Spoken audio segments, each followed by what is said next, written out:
যদি রূপ দেখে কাউকে ভালোবাসো, সেটা ভালোবাসা নয়, সেটা বেছে নেওয়া। যদি কারো দেহ দেখে ভালোবাসো, সেটা ভালোবাসা নয়, সেটা লালসা। যদি কারো টাকা দেখে ভালোবাসো, সেটা ভালোবাসা নয়, সেটা লোভ। তাহলে ভালোবাসা কাকে বলে? যদি কারো মন দেখে ভালোবাসো, তাহলে সেটাই ভালোবাসা।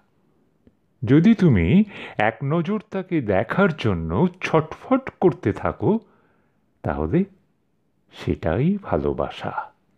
হ্যাঁ, সেটাই ভালোবাসা।